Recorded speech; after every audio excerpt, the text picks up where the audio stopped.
Hello everyone, welcome to our channel economics track. आज मैं आपके सामने मैथमेटिकल इकोनॉमिक्स की सेट थ्योरी पढ़ाने वाली हूँ। ठीक है, सेट थ्योरी चैप्टर बहुत ही इम्पॉर्टेंट चैप्टर है मैथमेटिकल इकोनॉमिक्स में। सेट थ्योरी होता क्या है, आइए देखते हैं। What is a set? सबसे पहले सेट थ्योरी पढ़ने से पहले उसका डेफिनेशन जानना जरूरी है कि आखिर सेट होता क्या है। A collection of well-defined distinct object is called a set. set क्या है? कलेक्शन है। किसका कलेक्शन है? वेल डिफाइंड का। किसी भी ग्रुप या फिर कलेक्शन मीन्स क्या होता है? सेट क्या है? कलेक्शन या फिर ग्रुप। जैसे कि मान लीजिए बुक्स हो गए, ठीक है, बुक्स का कलेक्शन।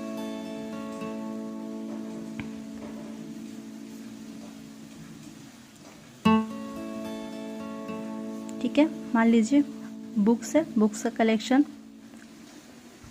अब इसका वेल डिफाइंड का मतलब क्या होता है कि ये बुक्स का कलेक्शन तो है, लेकिन इसमें और कुछ नहीं आना चाहिए। मान लीजिए आपके पास बहुत सारे बुक्स रखे हुए हैं टेबल पे, तो वो सिर्फ और सिर्फ बुक्स का ही कलेक्शन होना चाहिए, ना कि उसमें कॉपीज़ भी होना चाहिए। उसमें कॉपीज़ नहीं होने चाहिए, ओनली बुक्स होने चाहिए। बुक्स जो है डिफरेंट टाइप्स के बुक्स हो सकते हैं, ठीक है, कोई भी क्लास के या फिर कोई भी सेमेस्टर के कोई भी ऑथर के बुक्स हो सकते हैं, कोई भी पब्लिकेशन का बुक चलेगा, बट वो क्या होना चाहिए? ओनली बुक्स ही होने चाहिए, कॉपीज़ नहीं होना चाहिए। ठीक है, तब जाके वो क्या कहलाएगा? सेट कहलाएगा। ठीक, एक और एग्जांपल से समझिए आप लोग। जैसे मान लीजिए आपके पास एक बॉक्स है, उसमें आपके पास pen, pencil, erasers and sharpener वगैरह सब रखा हुआ है। ठीक है, ऐसे बॉक्स अक्सर होते हैं लोगों के घरों में, जिसमें बहुत सारा स्टेशनरी, शॉर्ट स्टेशनरी से कह सकते हैं, जैसे पेन्स, पेंसिल्स, इरेजर्स वगैरह रखते हैं। ठीक, तो अगर उसको हम लोग अलग अलग बॉक्सेस में रखें, जैसे एक बॉक्स में, बॉक्स ए में मैंने पेन्स रख दिए, बॉक्स बी में मैंने पेंसिल्स रख दिए, और बॉक्स सी में मैंने इरेजर्स रख दिए। ठीक है, बॉक्स ए में मैंने पेन्स रखे, बॉक्स बी में पेंसिल्स रखे, बॉक्स सी में इरेजर्स रख दिए। मतलब कि कहने का मतलब पेन्स, पेंसिल, इरेजर्स जो कि एक ही बॉक्स में था, वो एक बॉक्स में ग्रुप तो था, लेकिन वो क्या है? वेल डिफाइंड नहीं था। ठीक है, वो कलेक्शन, उसको हम लोग कलेक्शन कह सकते हैं, बट वो क्या है? सेट नहीं होगा, क्योंकि वो वेल डिफाइंड नहीं हो सकता। सेट कहने का मतलब सेट क्या रहता है? वेल डिफाइंड रहता है। मीन्स कि इसमें पेन, पेंसिल, इरेजर्स एक साथ तो थे, ठीक है, एक साथ कलेक्ट थे, उनका कलेक्शन था, ग्रुप था, बट वो वेल डिफाइंड नहीं थे। इसलिए वेल डिफाइंड कब हो गए? जब एक बॉक्स में मैंने पेन्स रखे, एक बॉक्स में पेंसिल्स रखे, और एक बॉक्स में मैंने इरेजर्स रखे। ठीक है, अलग अलग बॉक्सेस में एक ही टाइप्स के जो है ऑब्जेक्ट को रखेंगे, तो वो हमारा हो जाएगा वेल डिफाइंड। अब क्या है? Distinct object. डिस्टिंक्ट ऑब्जेक्ट क्या होना चाहिए? Well defined. तो आप लोग समझ गए कि उसका वेल डिफाइंड वैलिड होना चाहिए। और डिस्टिंक्ट ऑब्जेक्ट का मतलब होता है कि वो ऑब्जेक्ट जो है डिफरेंट टाइप्स का होना चाहिए। इसमें पेन्स रखे, तो पेन्स क्या है? सिर्फ और सिर्फ एक ही कंपनी के पेन्स नहीं, अलग अलग डिफरेंट टाइप्स के पेन्स रख सकते हैं। ब्लू कलर, ब्लैक कलर, अलग अलग कंपनीज के रख सकते हैं। पेंसिल्स भी अलग अलग हो सकते हैं, जैसे डॉम्स का रख दिए, नटराज रख दिए, अप्सरा गोल्ड रख दिए। तो इसमें क्या है? अलग अलग पेंसिल्स रख सकते हैं, तो वो हमारा हो जाएगा डिस्टिंक्ट ऑब्जेक्ट। तो सेट क्या है? कुछ नहीं, बस कलेक्शन है। कलेक्शन कैसा? कोई भी कलेक्शन, ग्रुप, लेकिन उसका क्या होना चाहिए? वेल डिफाइंड होना चाहिए। और वो क्या होना चाहिए? डिस्टिंक्ट होना चाहिए। वेल डिफाइंड के साथ साथ वो डिस्टिंक्ट होना चाहिए। कोई भी ऑब्जेक्ट जो ग्रुप में हो, ठीक है, और उसका वेल डिफाइंड होना चाहिए और डिस्टिंक्ट होना चाहिए, वो हम लोग क्या कहेंगे? उसे हम लोग सेट कहेंगे। ठीक, सेट को हम लोग लिखते कैसे? एग्जाम्पल मान लीजिए, इसे हम लोग कर्ल ब्रैकेट से लिखते हैं। ठीक है, ये मान लीजिए ए हो गया, ठीक है, उसको हम लोग कर्ल ब्रैकेट से लिखते हैं। आगे पढ़ेंगे कि उसमें A B ऐसे करके आएगा, बट फिलहाल हम लोग इसको कर्ल ब्रैकेट के अंदर कोई भी नेचुरल नंबर जैसे 1 2 3 4 ये चारों क्या है नेचुरल नंबर है, हमने नेचुरल नंबर को लिया 1 2 3 4 करके, तो ये हमारा सेट हो जाएगा, ये सेट अंदर आ जाएगा। क्या है ये सब अलग अलग नेचुरल नंबर है, ठीक है, कोई भी मिक्सअप नहीं है, अलग अलग नेचुरल नंबर है और वेल डिफाइंड है। ओके, तो ये हमारा सेट कहलाएगा। क्या है, वेल डिफाइंड है और अलग अलग है। ठीक, इसमें हम लोग A B C D ये भी ले सकते हैं। ये क्या हुआ, ये भी हमारा सेट हो गया। बट अगर हम कहें 1 2 3 4 A B C D तो ये हमारा सेट नहीं कहलाएगा। क्यों? क्योंकि ये जो है 1 2 3 4 ये हमारा डिजिट हो गया। ठीक है, ये न्यूमरल्स हो गया, डिजिट हो गया, और ये क्या है A B C D ये अल्फ़ाबेट हो गया। ठीक है, ये हमारा 1 2 3 4 डिजिट हो गया जो कि नेचुरल नंबर है, और ये A B C D ये क्या है हमारा अल्फ़ाबेट हो गया। तो ये क्या है, वेल डिफाइंड नहीं है और ना ही डिस्टिंक्ट ऑब्जेक्ट है। ये हमारा अलग अलग होता, ये वेल डिफाइंड तो है 1 2 3 4 हमारा वेल डिफाइंड है, और A B C D ये भी वेल डिफाइंड है, बट क्या है ये डिस्टिंक्ट ऑब्जेक्ट नहीं है। ठीक है, ये दोनों क्या है डिफरेंट होना चाहिए जो कि एक में मिक्सअप कर दिए, तो ये हमारा सेट नहीं होगा। अगर हम लोग 1 2 3 4 का अलग लिखते हैं, कर्ल ब्रैकेट के अंदर अलग से लिखते हैं, तो ये हमारा सेट कहलाएगा, और A B C D को अलग से अगर लिखेंगे तो ये भी हमारा सेट कहलाएगा। लेकिन ये दोनों को अगर साथ में लिखेंगे कर्ल ब्रैकेट के अंदर तो ये हमारा सेट नहीं कहलाएगा। ठीक है, तो सेट आप लोगों को समझ में आया होगा। सेट बस कलेक्शन होता है जिसका क्या है वेल डिफाइंड होना चाहिए और वो डिस्टिंक्ट होना चाहिए। ठीक है, तो वो हमारा सेट कहलाता है। अब नेक्स्ट है फादर्स ऑफ सेट थ्योरी। ठीक है, जिन्होंने सेट थ्योरी को इंट्रोड्यूस कराया था। ठीक है, मीन्स कि सबसे पहले इंट्रोड्यूस जो कराए थे सेट थ्योरी को, उन्हें हम लोग फादर ऑफ सेट थ्योरी कहते हैं, जो कि जॉर्ज कैंटर है। ठीक है, ये कभी कभी MCQ में 1 मार्क्स के लिए आते हैं, जॉर्ज कैंटर। ठीक, ये आप लोग याद रखिएगा। Who is the father of set theory? George canter. Next हम लोग पढ़ेंगे a set can be represent in 2 different method. ठीक है, सेट क्या है, हम लोग 2 डिफरेंट मैथड, सेट को रिप्रेजेंट करने के लिए 2 डिफरेंट मेथड होते हैं। ऐसे तो हम लोग सेट को कर्ल ब्रैकेट के अंदर रिप्रेजेंट करते हैं, बट उसका जो 2 डिफरेंट मेथड है उसके बारे में हम लोग पढ़ेंगे। पहला मेथड है रोस्टर और टेबुलर फॉर्म। ठीक है, रोस्टर और टेबुलर फॉर्म में क्या आएगा, in this method we list all the members of the set और separate this by commas, the list is enclosed in brackets. Simple वही बात है, क्या करना है, जैसे वी लिस्ट ऑल मेंबर्स। ठीक है, ये जो 1 2 3 4 ये जो हमारा डिजिट है इसे क्या करेंगे हम लोग, इसे हम लोग एलिमेंट्स कहते हैं। ओके, ये जो कर्ल ब्रैकेट के अंदर हम लोगों ने डिजिट लिखा है इसे हम लोग एलिमेंट्स कहते हैं। ठीक है, तो ये जो मेंबर्स हैं, एलिमेंट्स हो या मेंबर्स है, उसको हम लोग कॉमा से सेपरेट कर देते हैं। ठीक, और कर्ल ब्रैकेट को क्या करते हैं, क्लोज्ड कर देते हैं। तो ये सिंपल तरीका हो गया रोस्टर और टेबुलर फॉर्म, इसी को कहते हैं। A set of all counting, इसे हम लोग numbers can be represented in roster form as it, जैसे कि A 1 2 3 4 5 ये हमारा क्या हुआ, नेचुरल नंबर हो गया। सिंपली इसको क्या करना है, सिंपल कर्ल ब्रैकेट के अंदर 1 2 3 4 5 6 7 8 जो भी है नेचुरल नंबर जितना भी आगे लिख सके, सिंपली हम लोग कॉमा से अलग करके सेपरेट कर देते हैं। सेपरेट करके लिखते हैं तो वो हमारा हो जाएगा रोस्टर फॉर्म। ठीक है, रोस्टर फॉर्म में आएगा। अब नेक्स्ट है हमारा रूल और सेट बिल्डर्स।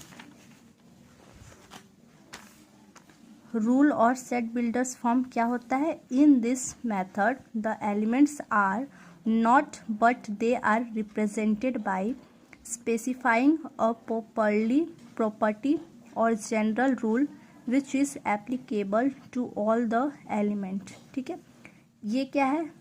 ये एग्जाम्पल में मैंने लिया, मान लीजिए एलिमेंट ए है, कर्ल ब्रैकेट के अंदर एक्स लिया है, सच दैट 2x क्या है?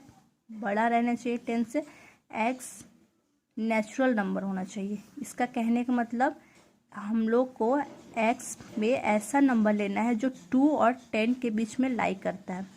हम लोग को ऐसा नंबर लेना है, ठीक है, ऐसा नेचुरल नंबर लेना है। यहाँ पे लिख दिया है x क्या होना चाहिए? नेचुरल नंबर होना चाहिए। डैट मीन्स कि x जो है नेचुरल नंबर जो है, इसमें इतना नेचुरल नंबर लिखना है जो 2 और 10 के बीच में जो है लाइक करता है। तो 2 और 10 के बीच में कौन से नंबर लाइक करते हैं? 3, 4, 5, 6, 7, 8, 9। सिंपल, ठीक है। तो ये क्या करता है? सिंपली आपको नहीं देगा, ये आपको घुमा फिरा के देता है। ऐसे इस टाइप के लिख दिए जाएंगे कि आपको x और n जो है नेचुरल नंबर है, ये 2 और 10 के बीच में जो नेचुरल नंबर है वो आपको यहाँ लिखना है। ये आपको खुद से लिखना है। यहाँ 2 के जगह 3 भी दे सकता है, यहाँ 9 भी दे सकता है कि 3 और 9 के बीच में जो नेचुरल नंबर है वो आप लिखिए। ठीक है, तो इसमें क्या है? रूल और सेट बिल्डर्स। ठीक है, इसमें आपको इस टाइप के दे दिए जाएंगे और आपको खुद से ऐसे लिखने हैं। और रोस्टर और टेबलर फॉर्म में होता है कि वो सिंपली आपको दे दिया जाता है। ठीक है, इसमें कोई आपको चेंजेस नहीं करना पड़ता है, आपको सिंपल आपको दे दिया जाता है। और रूल और सेट बिल्डर्स फॉर्म में आपको घुमा फिरा के दिया जाता है और आपको सिंपल में ऐसे लिखना पड़ता है। बस यही दोनों डिफरेंस है। ठीक है, रूल और सेट बिल्डर्स को, रूल को हम लोग सेट बिल्डर्स भी कहते हैं। दोनों का नाम एक ही होता है, या तो रूल आएगा या तो सेट बिल्डर्स के नाम से आएगा। और इसमें भी या तो रोस्टर फॉर्म में आ सकता है या तो टेबलर फॉर्म में आ सकता है, जो कि सिंपल नेचुरल नंबर दे दिया जाएगा। तो अगर आए एग्ज़ाम में कि 1, 2, 3, 4 या 4, 5, 6, 7, 8, 9, 10 ये कौन हम लोग पढ़ेंगे? Types of set theory. Set theory कितने टाइप्स के होते हैं, आइए एक एक करके देखते हैं। नंबर 1 है फाइनाइट सेट। ठीक है, फाइनाइट सेट क्या होता है? A set is finite if it is contains finite numbers of elements. वैसा फाइनाइट सेट क्या होता है? वैसा सेट जो फाइनाइट नंबर्स ऑफ एलिमेंट्स को रखता हो। डेट मीन्स कि जैसे ए है, कर्ल ब्रैकेट के अंदर हम लोगों ने 1, 2, 3, 4, 5, 6, 7 डिजिट तक रखा है, जिससे हम लोग काउंट कर सके। फाइनाइट सेट का मतलब जिसे हम लोग काउंट कर सके। काउंट का मतलब गिन सके। जैसे कि हम लोगों ने एग्जांपल में लिया 1, 2, 3, 4, 5, 6, 7, जिससे हम लोग क्या है, ईजिली हम लोग काउंट कर सकते।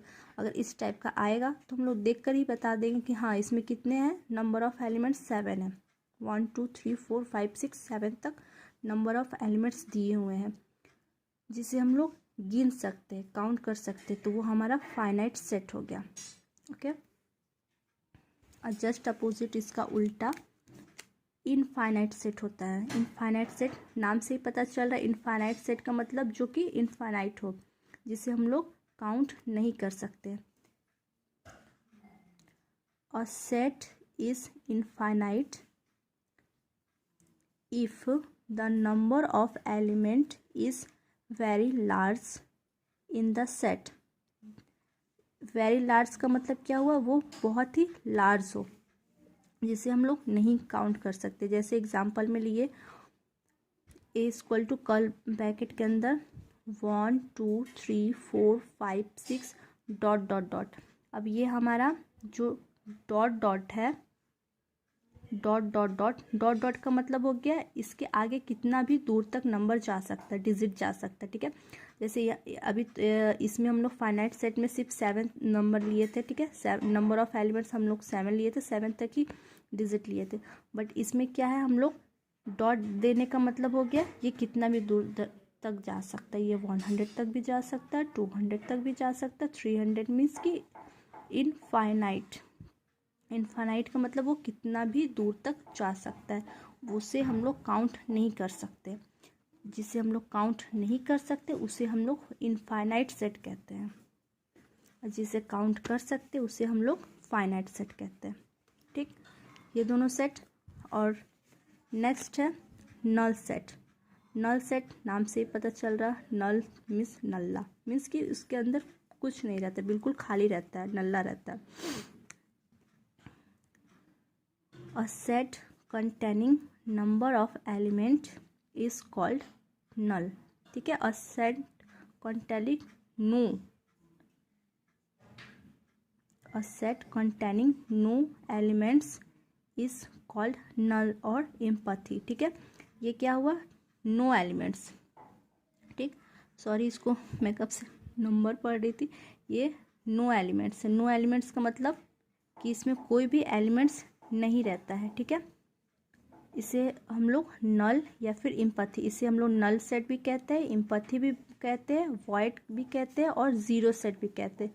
ठीक है, जीरो सेट भी इसे हम लोग कहते हैं। अगर एग्जाम में नल, एम्पैथी, वॉइड या फिर ज़ीरो आ जाए तो इससे घबराना मत, ये बिल्कुल सब एक ही है।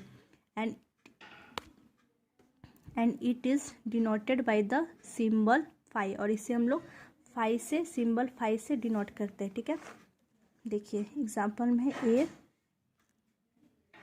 इसके अंदर कुछ नहीं है, नो एलिमेंट्स, तो ये हमारा नल सेट हो गया। जिस एलिमेंट के अंदर बिल्कुल, जो भी बिल्कुल खाली हो, कल ब्रैकेट दे दिए, उसके अंदर कोई भी एलिमेंट ना हो, कोई भी डिजिट या कोई भी अल्फ़ाबेट ना हो, तो वो हमारा नल सेट कहलाएगा।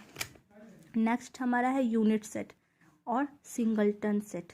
यूनिट सेट और सिंगलटन का मतलब हो गया सिंगल, जिसके अंदर क्या होता है, सिर्फ और सिर्फ एक नंबर ऑफ एलिमेंट्स रहता है, चाहे वो अल्फ़ाबेट का हो या फिर वो डिजिट का हो, कोई भी डिजिट का। जैसे यहाँ ज़ीरो है, हमने वन भी ले लिया, या कहीं कहीं टू भी ले लिया। ठीक है, यहाँ पे कहीं पर मैंने बी भी ले लिया। मतलब कहने का मतलब यही है कि यूनिट सेट का मतलब सिर्फ और सिर्फ नंबर ऑफ एलिमेंट्स एक होना चाहिए। ठीक है, और set containing only one element is termed as unit set और सिंगलटन सेट। ठीक है, मीन्स कि इसमें सिर्फ और सिर्फ नंबर ऑफ एलिमेंट्स सिर्फ और सिर्फ एक ही होना चाहिए, चाहे वो डिजिट हो या फिर अल्फ़ाबेट। नेक्स्ट हम लोग पढ़ेंगे इक्विवेलेंट सेट। अब ये इक्विवेलेंट सेट्स क्या होता है, two sets are equivalent if they have the same number of elements. दो सेट्स को हम लोग नेक्स्ट हम लोग पढ़ेंगे इक्विवेलेंट सेट्स।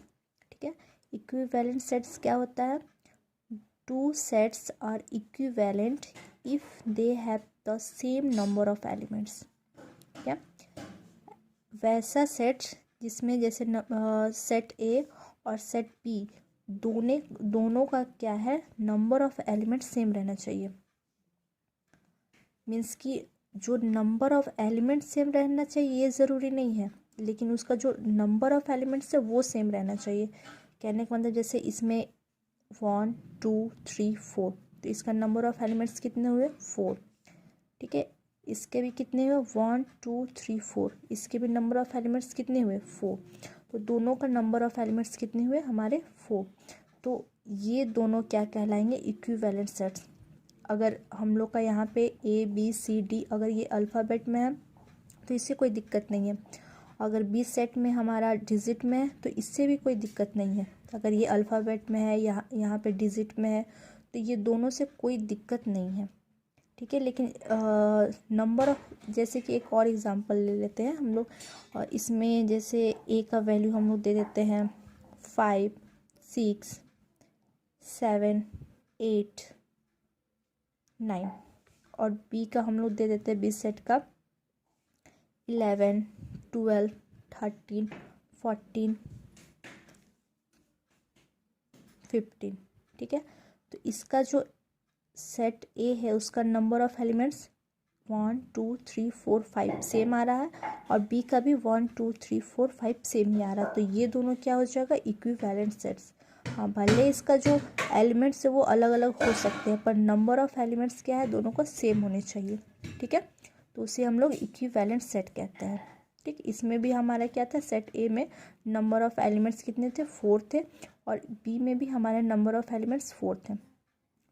ये एलिमेंट्स हमारा अलग अलग हो सकता है, बट उसका जो नंबर है वो सेम होना चाहिए। जैसे एलिमेंट्स ए बी सी, इसमें अल्फ़ाबेटिकल है, इसमें क्या है, डिजिट है, ठीक है, न्यूमेरिकल है, बट क्या हुआ, ये दोनों का जो एलिमेंट्स है वो हमारा सेम है। ठीक है, इसे हम लोग इक्विवेलेंट सेट कहते हैं। नेक्स्ट है इक्वल सेट। इक्वल सेट और इक्विवेलेंट सेट दोनों डिफरेंट है। ठीक है, इक्विवेलेंट मतलब जिसका नंबर ऑफ एलिमेंट्स सेम हो, और इक्वल सेट्स का मतलब जिसका एलिमेंट जो है एग्जैक्टली सेम हो। ठीक है, कहने का मतलब जैसे two sets are equal if they have exactly the same elements, means कि दोनों set A and set B दोनों का जो एलिमेंट्स है वो एग्जैक्टली सेम रहना चाहिए। जैसे ए में 1 2 3 4 दिए, बी में 3 4 1 2, तो इसमें भी 1 2 3 4 है, इसमें भी 1 2 3 4 है। तो इसका क्या है, दोनों का दोनों नंबर भी सेम है, डिजिट भी सेम है और नंबर भी सेम है, जो एलिमेंट्स भी सेम है और दोनों का डिजिट भी सेम है। ठीक है, 1 2 3 4 इसमें भी है, 1 2 3 4 इसमें भी है। इसको एक और एग्जांपल दे सकते हैं, जैसे कि सेट ए में हम लोगों ने ए ई आई ओ यू वॉवेल्स ले लिए। सेट बी में भी हम लोगों ने इसको आगे पीछे कर दिया, ई आई ए यू ओ, बट क्या है, हम लोग को जो आगे पीछे नंबर एलिमेंट्स क्या आगे पीछे हो गया, बट चारों में क्या है, नंबर ऑफ एलिमेंट्स भी सेम है और एग्जैक्टली एलिमेंट्स क्या है, सेम है। ए ई आई ओ यू ये भी सेम है और इसमें भी ए ई आई ओ यू दोनों में सेम ही है। तो इक्विवेलेंट सेट में जिसमें क्या है, नंबर ऑफ एलिमेंट्स सेम होना चाहिए और इसमें क्या है, एलिमेंट्स ही सेम होना चाहिए।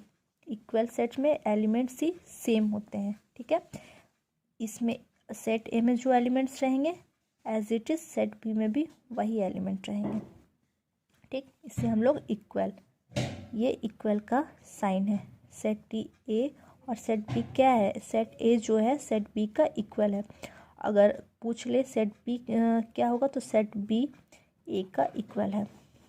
तो इस टाइप्स के एग्ज़ाम में आ सकते हैं क्वेश्चन कि अगर दिया रहेगा तो ए जो है बी का इक्वल है, तो हम लोग ए जो है बी के इक्वल लिख देंगे। अगर बी आगे दिया रहे, यहाँ पे अगर चेंज कर दिया जाए, यहाँ बी दे दिया जाए और यहाँ ए दे दिया जाए, तो क्या होगा, बी जो है ए का इक्वल है।